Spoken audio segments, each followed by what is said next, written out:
السلام علیکم، میں ہوں فیصل محمد اور آپ دیکھ رہے ہیں ہمارا YouTube channel views of Faisal Mohammad. آج بھی پاکستان کی جو اہم خبریں ہیں یا سوشل میڈیا پہ جو چیز گردش کر رہی ہے اس میں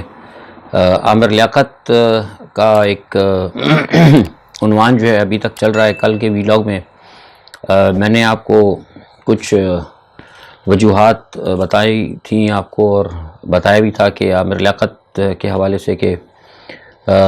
ہمارے کیا ان سے کچھ تعلقات تھے، ان کے خاندان سے، اور کس طریقے کے وہ لوگ تھے۔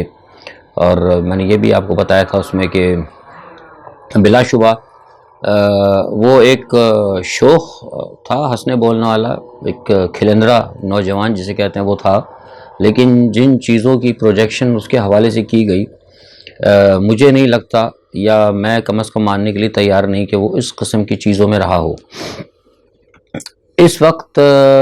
جو لوگ میں دیکھ رہا ہوں کہ ابھی بھی بہت سارے لوگ عامر لیاقت کی دنیا سے جانے کے بعد بھی انتہائی غیر مہذب قسم کے کمنٹس اور گفتگو کر رہے ہیں، اور مجھے افسوس ہوتا ہے کہ شاید غالباً ان لوگوں کو دین یا اسلام یا مذہب کے حوالے سے کچھ بھی نہیں پتہ، یا پھر یہ کہ ہم اپنی ایک تہذیب، ایک شائستگی جو کہ اسلام نے ہمیں سکھائی ہے اس کو ہم فراموش کر چکے ہیں، یا ہمارا معاشرہ جو ہے ایک بالکل جسے کہتے ہیں کہ چہل کی طرف چل پڑا ہے، جہاں پہ کوئی تہذیب، تمدن یا کسی کی دل آزاری کا کوئی احساس نہیں ہے۔ اور اس میں ایک عجیب بات یہ ہے کہ میں ایسے لوگوں کو دیکھ رہا ہوں جو کبھی نہ عامر لیاقت سے کبھی ملے ہوں گے، نہ کبھی ان کے والدین سے ملے، نہ ان کے خاندان کو بھی نہیں جانتے تھے، وہ بھی اس قسم کی باتیں کر رہے ہیں۔ اور میں اس لیے کہہ رہا ہوں کہ میں نے کل رات کو کسی کا ایک کمنٹ دیکھا، مجھے کیا انہوں نے، تو وہ ان کے والد کے حوالے سے تھا، تو میں نے ان سے پوچھا کہ بھائی آپ کی ان سے کب ملاقات ہوئی؟ انہوں نے کہا جی میں نے ملاقات تو نہیں ہوئی، وہ پتہ نہیں کسی نے ایک ہمہ جمعہ کا ریفرنس دے دیا۔ تو اس قسم کی باتیں جو ہیں تکلیف دہ ہیں۔ بہرحال یہ تو ایک پس منظر ہے اس کا، لیکن ہو یہ رہا ہے کہ مجھے جو لگتا ہے، جو کل میں نے کہا تھا کہ بنیادی طور پر ان کے ساتھ جو کچھ بھی ہوا ایک افسوس کا مقام ہے، اس میں بہت ساری چیزوں کو چھپایا بھی جا رہا ہے۔ میں نے آج جب پوچھا تو میں نے ٹویٹ بھی کیا تھا کہ ان کی انکوائری ہونی چاہیے پوسٹ مارٹم کی، کیونکہ بہت ساری چیزیں مشکوک ہیں دنیا میں۔ مجھے نہیں لگتا کہ کوئی انسان جو ہے وہ اپنے کمرے کے اندر جنریٹر رکھ کے سوئے، جنریٹر کی آواز اتنی ہوتی ہے کہ وہاں رکھ کے سونے کا کوئی تک نہیں بنتی۔ پھر اس کے بعد یہ کہ جو وہاں سے کچھ لوگوں سے جب معلومات کی جو فوری طور پر وہاں پہنچے تھے، کیونکہ میں خود جاتا رہا ہوں وہاں پہ، اور شیخ لیاقت مرحوم کے گھر کا پورا اندر سے جغرافیہ، محل وقوع، کون سا کمرہ کہاں ہے، کہاں ہم لوگ بیٹھتے تھے، کیا ہمیں سب، مجھے ہر چیز کا علم ہے۔ تو اور پھر اس کے علاوہ کچھ لوگ وہاں جو تھے قریبی، ان کے بلڈنگ میں نیچے دکانیں ہیں، اور کچھ لوگ جو موقع پر موجود تھے، ان سے معلوم کرنے کے بعد پتہ لگا کہ بہت ساری چیزوں میں سقہ مجہول آ رہا ہے۔ اس لیے میں نے کہا تھا کہ بہتر یہ ہے کہ آپ ان کی انکوائری کروائیں، پوسٹ مارٹم ہو تو زیادہ بہتر ہے۔ دیکھیے، ایک تو وجہ یہ ہے کہ اگر عامر لیاقت کے جو بھی ناگہانی موت ہوئی ہے، اگر ان کی موت کے فوراً بعد ہی جب یہ واقعہ ہوا تھا تو فوری طور پر ان کے تمام دونوں ملازمین، یہ خانسامہ جو ڈرائیور وہ، پلس ان کی تینوں بیویاں، پہلی بھی، دوسری بھی اور تیسری، ان کے سب کے ٹیلی فون فوری طور پر تحویل میں لیے جانے چاہیے تھے، اور ان کا گزشتہ 15 دن کا پورا ریکارڈ دیکھنا چاہیے تھا کہ کس کا کس کے ساتھ زیادہ ریکارڈ رہا ہے۔ ایسا کچھ نہیں ہوا۔ یہ پہلی جو ہے نا، بیسیکلی میرا کوئی مطلب انویسٹیگیٹنگ ایجنسی کے ساتھ میں تعلق نہیں ہوں، لیکن چونکہ انٹرنیشنل معاملات کے ساتھ رہتے ہیں اور بہت ساری بڑی بڑی پرسنالٹیز کی کہیں نہ کہیں کوئی خدا نخواستہ اگر ہیپن ہوتا ہے تو جو انویسٹیگیشنز ہوتی ہیں، جو ایکسپرٹس ہوتے ہیں یورپ کے اندر، انگلینڈ میں، جرمن میں، تو ان کی جو وے آف انویسٹیگیشن ہے اس حوالے سے ہماری بھی جب کوئی بات ہوتی ہے تو انٹریکشن ہوتی رہتی ہے، تو بہت ساری چیزیں ہم سیکھ گئے ہیں۔ بیسیکلی ہمارا کوئی مطلب we are not a detective, لیکن جب آپ ایک فیلڈ میں ہوتے ہیں انٹرنیشنل، تو ساری چیزوں پہ آپ کو نو ہاؤ رکھنا پڑتا ہے۔ ایک تو یہ نہیں ہوا، دوسری سب سے بڑی بات یہ تھی کہ ان کے جو سی سی کیمرے جو ٹی وی کے تھے جو اندر لگے ہوئے تھے وہ سی سی ٹی وی کے تمام کیمروں کا تعلق جو ہے اس سے ہٹا دیا گیا تھا جنریٹر کے ساتھ. تو یہ بھی ایک عجیب بات ہے کہ یہ کیوں کیا, کس کے کہنے پر کرایا گیا تھا اور کتنے دن پہلے یہ ہٹا تھا. اسی طرح پھر سب سے بڑی بات ہے کہ جب ایک چیز ہوئی تھی اور پھر اس کے علاوہ یہ کہ جو لوگ پہلے کمرے میں گئے تھے انہوں نے جو کمرے کی صورتحال بتائی وہ کچھ اور تھی اور بعد میں کچھ لوگوں نے بتائی وہ کچھ اور تھی. پھر اس کے علاوہ چوتھی چیز یہ کہ جس وقت وہ جا رہے تھے وہ جناح ہاسپٹل لے کے جایا جا رہا تھا. میں جانتا ہوں کیونکہ میں نے بتایا کہ میں خود کراچی سے تعلق ہے اور میری کانسٹیٹنسی بھی کراچی میں ہی رہی ہے. شیخ لیاقت کے گھر سے جناح ہاسپٹل بالکل سیدھا پڑتا ہے. جو کراچی میں ان کو پتا ہو کہ شیخ لیاقت گھر شاہراہ قائدین کے اوپر ہے, شاہراہ قائدین سے بالکل سیدھا روڈ ٹچ کرتا ہے شاہراہ فیصل کو, اور صرف ایک الٹے ہاتھ پہ سیدھے ہاتھ پہ ایک ٹرن جو ہوتا ہے وہ جناح ہاسپٹل جاتا ہے. یعنی ایک ٹرن ہوتا ہے صرف شاہراہ قائدین سے شاہراہ فیصل, اور ایک ٹرن ایمبولینس جو ہے ہارڈلی جو ہے شیخ لیاقت کے گھر سے وہاں پہ ہارڈلی اگر زیادہ ہو تو مشکل سے 3.5 یا 4 منٹ میں یا 5 منٹ میں پہنچ سکتی ہے. کیونکہ میں خود وہاں گاڑی چلاتا رہا ہوں, اسٹل ابھی بھی جاتا ہوں تو پاکستان میں خود اپنی کار خود ڈرائیو کرتا ہوں عموماً. مجھے پتہ ہے کہ اگر ایمبولینس کم از کم 5 منٹ وہاں پہنچ سکتی ہے. لیکن جب وہ جناح ہاسپٹل لے کے جا رہے تھے تو جب وہ جناح ہاسپٹل کی طرف جا چکے تھے, شاہراہ فیصل پہ پہنچ چکے تھے, وہاں پہنچنے کے قریب وہاں جا کر ان کو پھر کیوں پیغام دیا گیا کہ ان کو آغا خان لے کے جائیں. اب یہ بات کرنا کہ جناب وہ آغا خان میں ساری سہولتیں ہوتی ہیں, وہ بڑی آدمی تھی اور وہ مطلب بڑی شخصیت تھے اور وہ کیا کہتے ہیں جناح ہاسپٹل سرکاری تھا, ایسی بات نہیں ہے. میں آج صبح دیکھا تھا کسی نے ٹویٹ بھی کیا تھا اس حوالے سے, میں نے جب ٹویٹ کیا تھا کسی نے جواب بھی دیا تھا. تو پاکستان میں یہ بڑا اچھا کسی نے جواب دیا تھا, انہوں نے کہا تھا, وہ خاتون تھی, انہوں نے کہا تھا کہ پاکستان کے اندر جو ہے نا ہاسپٹل کی بات نہیں ہوتی, پاکستان میں پرسنالٹی کی بات ہوتی ہے. مثال کے طور پہ انہوں نے کہا کہ اگر سول ہسپتال سرکاری اسپتال ہے لیکن سول اسپتال میں ایک روڈ پہ اگر حادثہ ہو جائے کسی کا, ایک آدمی جائے گا تو ہو سکتا ہے شاید اس کو اتنی اٹینشن نہ ملے. لیکن اگر روڈ کے اوپر اسی وقت اگر کہیں زرداری صاحب کا ایکسیڈنٹ ہو جائے یا بلاول کی ٹانگ ٹوٹ جائے, اللہ نہ کرے, اور وہ فوراً برابر اگر سول اسپتال برابر وہاں پہنچ جائے تو اس کا اٹینشن کچھ اور ہوگا. تو بنیادی طور پر بات یہ کہ پرسنالٹی کی بات ہوتی ہے. تو عمران خان اور عامر لیاقت جو ہے از ناٹ میڈیوکر پرسن, وہ ایک فیم شخصیت جو بھی تھا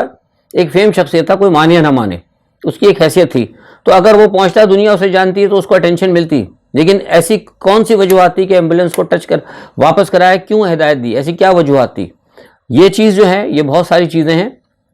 اور اس کے علاوہ پھر جب یہ ساری باتیں شک و شبہ پہ تھی پھر کیوں ان کے خاندان نے انسسٹ کیا اس چیز کے اوپر کہ اس کا پوسٹ مارٹم نہ ہو. پوسٹ مارٹم کرانا بہت ضروری تھا لیکن پوسٹ مارٹم نہیں کرایا گیا. یہ ساری چیزیں جو ہیں یہ جو میں بتا رہا ہوں آپ کو, یہ ہمیں کم از کم مجھے لگتا ہے کہ اس کے اندر کچھ نہ کچھ ڈاؤٹ فل ہے چیزیں. اور پولیس کے جو ذرائع ہیں ان سے جو پتہ لگا ہے وہی کہتے ہیں وہ کہ جب پوچھا ہے کہ بھئی آپ اتنا انسسٹ کر رہے ہیں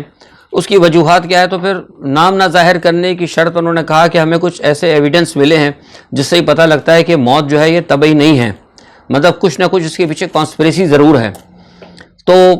پاکستان کے اندر آپ کو پتہ ہے کانسپریسی تو ہر جگہ ہوتی ہے نا, اگر اب بات اگر کہی جائے تو ماننا پڑتی ہے. یہاں تو ہر جگہ کانسپریسی ہوتی ہے, اسپتالوں میں ہوتی ہے, یہاں پہ دفتروں میں ہوتی ہے, گھروں میں ہوتی ہے, محکموں میں ہوتی ہے, ایون اسٹیٹ کے اندر ہوتی ہے. ابھی عمران خان کے خلاف جو کانسپریسی تو تھی. تو پاکستان جو ہے سازشوں کی سرزمین ہے, یہاں پہ ہر جگہ سازش ہو سکتی ہے, ہر جگہ آپ کے دشمن بیٹھے ہوئے ہیں. تو میں سمجھتا ہوں کہ بہرحال یہ ایک لمحہ فکریہ ہے. اور میرے اگر مجھ سے اگر آپ پوچھتے ہیں تو میں ان کی تینوں سابقہ بیویوں کو, پہلی, دوسری, تیسری, کیونکہ پہلی کا بھی مسئلہ یہ کہ پہلی کو ملا تو بہت کچھ گیا تھا لیکن جس طریقے سے ایک سوشل میڈیا پہ بدنامی ہو رہی تھی اور کچھ مجھے ان کے دوسرے لوگوں کے حوالے سے جو پتہ لگا کہ ان کو بھی اس معاملے پہ بہت زیادہ پریشانی تھی کہ کنٹینیوز جو ایک سلسلہ چل رہا تھا عامر کا اس حوالے سے. اور تیسری جو ہے ان کی زوجہ اہلیہ, ان کا تو کردار میں سمجھتا ہوں اس حوالے سے پورا ہی مشکوک ہے. جو ساری چیزیں میں دیکھتا رہا ہوں اور کہ وہ اس میں بھی ان کا ایک کردار بڑا مشکوک ہے. بیسیکلی صورتحال کو تو پہنچانے والی وہ تیسری والی ہی تھی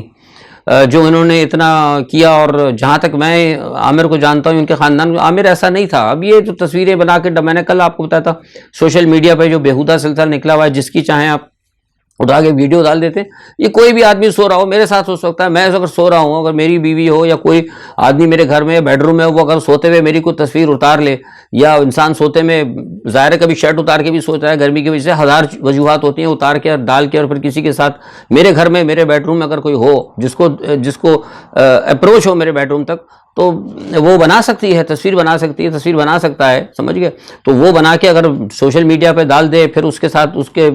آپ اس کو ملائن کرنا شروع کر دیں، اور ساتھ میں تو یہ بہت کچھ ہو رہا ہے آج کل. کیونکہ میں نے بہت پاکستان میں تو نہیں کچھ دیکھا جتنا کہ میں نے باہر ویسٹ کے اندر دیکھا ہے کہ کس قسم کی چیزیں اور کیسی کیسی آج کل شیطانی قسم کی ٹیکنالوجیز آ چکی ہیں.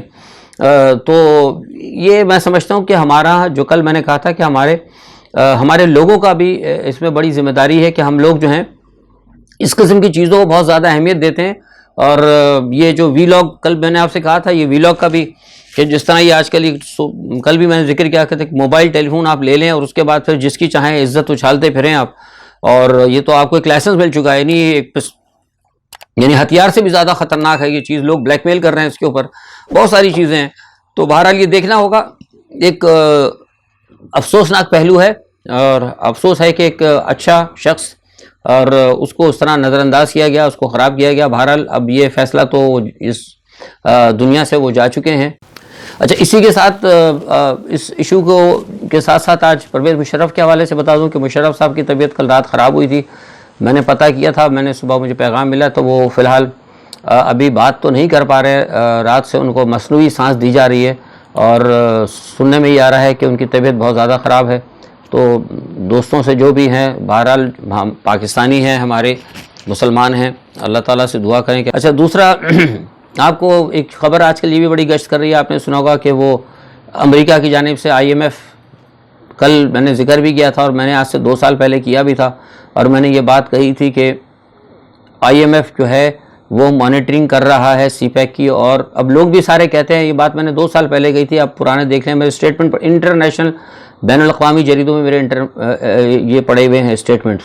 میں نے کہا تھا کہ امریکہ کو اس بات کی سخت تکلیف ہے کہ ہم پاکستان کو امداد دیتے ہیں. وہ وجہ بھی بتا دوں، لوگ تو کہتے بھی نا کہ پھر بعد میں وجہ بھی بتا دو کیا ہے. امریکن جو ہیں ادارے، مالیاتی ادارے، وہ یہ کہتے ہیں، انہوں نے واضح طور پہ کہتے تھے کہ ہماری بھی کوئی بھی دی ہوئی چیز کی $1 بھی اس سے چائنا کی کسی کمپنی کو کوئی ادائیگی نہیں ہوگی. اب میں نے یہ بات پہلے بھی کہی تھی 2 سال پہلے کہ یہ وہ منع کر رہے ہیں کہ پاکستان کے اندر جو CPEC کا چل رہا ہے اس کی تمام چیزیں ہمیں دو. تو پہلے تو منع کر دیا تھا، لیکن رزاق داؤد صاحب وہ بھی ایک پیراشوٹر تھے. آپ کو پتہ ہے رزاق داؤد صاحب کا بھی بڑا کام رہا ہے عمران خان کو پیچھے لگانے کے اندر،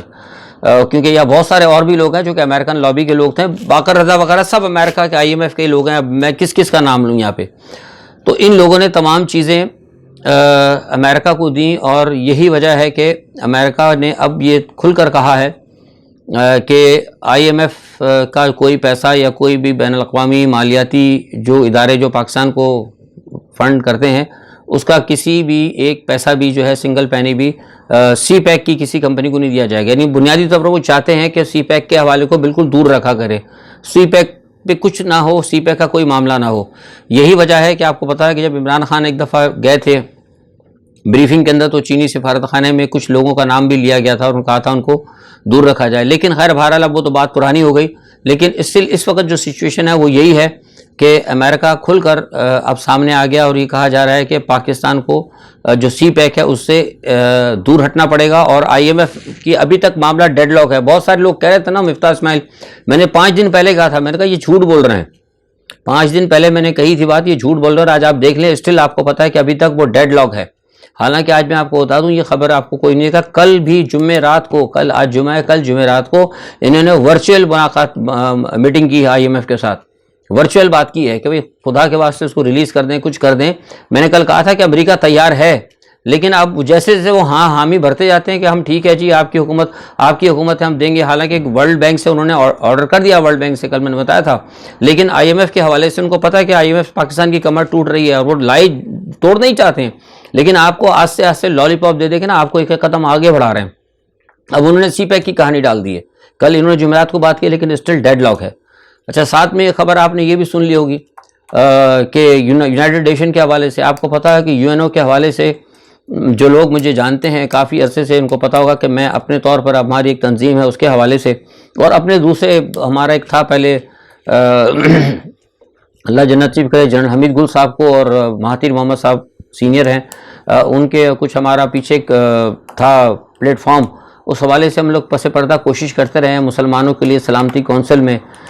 مستقل نشست حاصل کرنے کے لیے، کیونکہ میرا ایک شروع سے آج سے تقریباً 8-9 سال سے، بلکہ گزشتہ 10 سال سے میرا ایک پلان رہا ہے کہ مسلمانوں کی تعداد جو ہے مسلمانوں کو ملنا چاہیے سلامتی کونسل کے اندر، کیونکہ یہودیوں کی شکل کے اندر تو امریکہ کی نمائندگی ہے، عیسائیوں کی شکل میں برطانیہ، فرانس اور سوشلسٹ کمیونسٹ، یہ ساری ظاہر ہے ایک کمیونٹیز ہیں، اکائیاں ہیں، ان کو وہاں پر ایک ملی ہوئی ہے نمائندگی، تو مسلمان تو 2 ارب سے زیادہ ہیں، 57-58 اسلامی ملک ہیں، ہمیں بھی وہاں پہ سلامتی کونسل کے اندر مستقل نشست ملنی چاہیے، تو اس پہ اب ہم کام کرتے رہے۔ OIC میں بھی ایک دفعہ بات ہوئی تھی جب شاہ فہد صاحب تھے، اس وقت بھی بات ہوئی تھی، لیکن پھر وہ معاملہ کچھ دب گیا، بہرحال وہ ایک علیحدہ چیپٹر ہے۔ کہنے کا مقصد یہ کہ اب وہ تو چیز چلی رہی تھی، پس پردہ ہو گئی، لیکن ایک نئی چیز آ گئی کہ بلاول صاحب، میں نے بتایا تھا کہ بلاول صاحب گئے تھے، اور آپ نے سنا ہوگا کہ شاہ محمود قریشی صاحب کہہ رہے تھے، یہ بات بالکل درست ہے، اس کی میں تصدیق کر رہا ہوں کہ انہوں نے وہاں پر یہ وعدہ کر لیا ہے کہ ہم انڈیا کے حوالے سے سیکورٹی کونسل کے اندر جو اگر انڈیا کی بات ہوتی ہے تو پرماننٹ سیٹ کے لیے پاکستان اس کو ریزسٹ نہیں کرے گا، تو اندازہ لگا سکتے ہیں کہ آپ یہ اب کوئی شک نہیں ہے، اب بھی کسی کو شک ہے کہ امریکہ نے نہیں ہٹایا عمران خان کو، تو پھر میں یہ کہہ سکتا ہوں کہ پھر وہ اس کی یا پھر وہ پاگل ہے یا پھر بہت بڑا منافق ہے۔ اچھا، موجودہ حکومت نے ڈرتے 2 ملین ٹن گندم کا آرڈر مجبوراً دینے کی کیا ہے روس کو، ہمیں پتہ لگا ہے، کیونکہ انہوں نے امریکہ سے کہا کہ جناب بہت مجبوری ہے ورنہ ہمارے کھانے کے بھی لالے پڑ جائیں گے، بہت سارا معاملہ ہے، تو اس کے لیے اجازت انہوں نے لی ہے 2 ملین ٹن گندم خریدنے کی، روس سے یہ لے رہے ہیں، لیکن روس اب ان کو انہی ریٹ پہ دے رہا ہے جو ریٹ پہ ہوا تھا، ورنہ اگر عمران خان ہوتے تو یہ میں نے آپ کو پہلے بتایا تھا کہ وہ 30% کم پہ گندم دینے کے تیار تھے، یہ میں آپ کو سفارتی ذریعے سے بتا رہا ہوں، میرے سفارتی ذریعے، تو یہ بہرحال ایک چیز ہے۔ دوسرا آپ کو ایک میں نے کل بتائی تھی یہ بات بھی کہ یہ جو بین الاقوامی مالیاتی اداروں کے حوالے سے وہ بھی رپورٹ آج کھل کر سامنے آ گئی کہ بین الاقوامی مالیاتی اداروں نے کہا ہے کہ عمران خان کا پلان بالکل صحیح تھا، اور آج اب میں حیرت ہو رہی ہے، بلکہ کچھ اداروں کی تو رپورٹ یہ تھی کہ وہ خود جو ہیں شوق ہیں اس مسئلے کے اوپر کہ یہ کیوں ہٹائی گئی پاکستان کی، مطلب یہ گورنمنٹ جب وہ کہتے ہیں، مطلب وہ تو ان کا تو تعلق نہیں نا، نہ تو وہ PDM کے نہ وہ عمران خان کے، وہ جو بین الاقوامی کچھ ہے نا جو اعداد و شمار رکھتے ہیں مالیاتی ادارے جو ترقیاتی معاملات کو دیکھتے ہیں، ان کی ایک میں رپورٹ دیکھ رہا تھا، اس میں 1-2 جگہ لوگوں نے ہوتا ہے نا رپورٹ کے اندر کہیں ایک تھوڑا سا ایک ہوتا ہے آبزرویشنز ہوتی ہے یا کچھ کیلکولیشن ہوتا ہے، اس میں ایک کیا کہتے ہیں کہ ایک ماخذ ہوتا ہے، تو اس میں 1-2 جگہ میں نے کچھ ریمارکس سے پڑھے، انہوں نے کہا کہ ہم یہ ساری چیزیں دیکھنے کے بعد یہ تو ہم سمجھ گئے کہ پاکستان ٹیک آف پوزیشن میں تھا، لیکن یہ سمجھنے سے کھاتے رہے کہ جب اس ملک کی صورتحال صحیح ہو رہی تھی، اکنامی بہتر ہو رہی تھی، یہ کیوں پھر گورنمنٹ چینج ہوئی؟ That mean there is wrong something at the bottom, یعنی کہیں کچھ نہ کچھ ڈال میں ضرور کالا تھا۔ تو یہ ساری چیزیں جو ہیں یہ ظاہر کرتی ہیں کہ پاکستان کے خلاف ایک بہت بڑی سازش ہوئی، اور عمران خان کا جو ایک نیریٹو ہے نا وہ بالکل درست ہے۔ میں اس لیے بات آپ کو بار بار کہتا ہوں کہ کبھی کوئی چیزیں نکلتی ہیں تاکہ لوگوں کو پتہ لگتا رہے کہ جس طرح یہ پروپیگنڈا کر رہے ہیں نا کہ عمران خان کا بیانیہ غلط تھا، بالکل صحیح بیانیہ، مطلب آہستہ آہستہ چیزیں کھل کے سامنے آتی ہیں، یعنی ہر آنے والی رپورٹ جو ہے یہ بتا رہی ہے کہ پاکستان کے خلاف جو ہے نا بہت بڑی سازش ہوئی ہے۔ اچھا، کراچی میں ایک مندر پہ حملہ کر دیا، سنا توڑ پھوڑ ہوئی ہے وہاں پہ، مجھے لگتا ہے یہ حملہ جو ہے نا مبینہ طور پر کرایا گیا ہے، کیونکہ آپ کو پتہ ہے کہ وہ سرکار دو عالم صلی اللہ علیہ وسلم کی شان میں جو گستاخی ہوئی ہے ہندوستان میں، تو ہندوستان کے اندر بڑا مسلمان جو شور شرابہ کر رہے ہیں، اور آج جمعے کی نماز کے بعد سنا ہے کہ بہت بڑے وہاں پہ ہوں گے، مطلب مظاہرے ہوں گے آج جمعے کی نماز کے بعد، تو پتہ لگے گا۔ تو اور وہاں پہ یہ بھی سننے میں آیا کہ بڑے سخت مظاہرے ہوں گے، کئی 2-4 جگہ ابھی اس سے پہلے ہی سننے میں آیا ہے کہ کسی جگہ ہندوستان میں تقریباً 18-19 جگہ پہ اس وقت بھی حالات بڑے کشیدہ ہیں۔ تو یہ مجھے لگتا ہے کہ جو ہندوستان پہ جو دباؤ آ رہا ہے اس حوالے سے، تو پاکستان نے زیادہ اٹھایا، تو مجھے لگتا ہے کہ یہ خبر نہیں ہے لیکن مجھے لگتا ہے کہ یہ جو مندر کا جو ہم کیا ہے نا معاملہ اس وقت، یہ بیسیکلی کیا اسی لیے ہے کہ تھوڑا سا اس کو کاؤنٹر کرنے کی کوشش کریں کہ دیکھیں جناب پاکستان میں بھی ہوتا ہے، لیکن اس سے اس کا کوئی تعلق نہیں ہے۔ وہ بہت بڑی بات ہے، وہ نبی پاک صلی اللہ علیہ وسلم کی کے حوالے سے گستاخی ہونا اور یہ مندروں کا ٹوٹ جانا، وہ کہ ہے یہ بھی غلط، لیکن اگر کاؤنٹر کرنے کے لیے تو میں نہیں سمجھتا کہ اس قسم کی کوئی حرکت کر کے وہ جو لوگوں کو یا مسلمانوں کو جو دکھ پہنچا ہے اس کو آپ کاؤنٹر کر سکتے ہیں، ایسا نہیں ہے، ان کی بہت بڑی غلطی ہے۔ اچھا دوسرا، کل میں نے آپ کو یو این کے حوالے سے بتایا تھا کہ اسرائیل نے یو این کے نے ایک رپورٹ بتائی تھی، یونائٹڈ نیشن نے اسرائیل کے حوالے سے کہ اسرائیل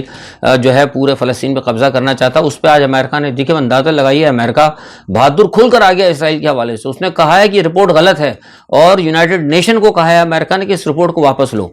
تو میں تو یہ جناب یہ سن کے جب سے میں نے یہ خبر پڑھی ہے نا، تو میں یقین کریں کہ بہت زیادہ مطلب اب پریشان ہوں کہ ایسا بھی ہو سکتا تھا کہ کم از کم ہمیں پتہ ہے، سب کو آپ بھی جانتے ہیں کہ مطلب اس کا وہ ایک بغل بچہ ہے رشیا، اسرائیل جو ہے امریکہ کا. لیکن اس طرح بھی ہو سکتا ہے کہ یونائٹڈ نیشن کو کہا جائے کہ رپورٹ اپنی واپس لو اور تم اسرائیل کے حوالے سے کیوں کیا، اور ساتھ میں یہ بھی کہا کہ ہم ہر موقع پہ اسرائیل کا دفاع کریں گے. تو اس سے پتہ لگ سکتا ہے کہ پھر امریکہ کی اس وقت سوچ کیا ہے، اور کس طریقے سے وہ صہیونیوں کے حامی اور مسلمانوں کے خلاف ہیں. آج بجٹ بھی آیا ہے پاکستان میں. دیکھیں بجٹ کا جو ابھی تک مجھے پتہ لگ جو اعداد و شمار میں نے دیکھیں ابھی تک تو نہیں، جب اعلان ہوگا کنفرم ہوگا تو جو کچھ چیزیں مجھے پتہ لگی ہیں وہ میرے خیال سے تو بہت زیادہ مسلمانوں اپنا پاکستان کے لیے بہت زیادہ باعث ہوگی تکلیف کا. معاشی پریشانیاں آپ کی بڑھ جائیں گی، مہنگائی انفلیشن بہت زیادہ بڑھے گی. بہرحال دیکھیں اب شام تک بجٹ پتہ لگے گا اور آج کیا خبریں ہوتی ہیں. آج سارا دن پاکستان کے اندر کچھ خبریں یہی رہی تھی، کچھ عامر لیاقت اور کچھ بجٹ کے اوپر. تو انشاءاللہ جو بھی خبریں ہوتی ہیں کل انشاءاللہ آپ کے ساتھ پھر شیئر کریں گے. اپنا بہت خیال رکھیے گا. اللہ حافظ.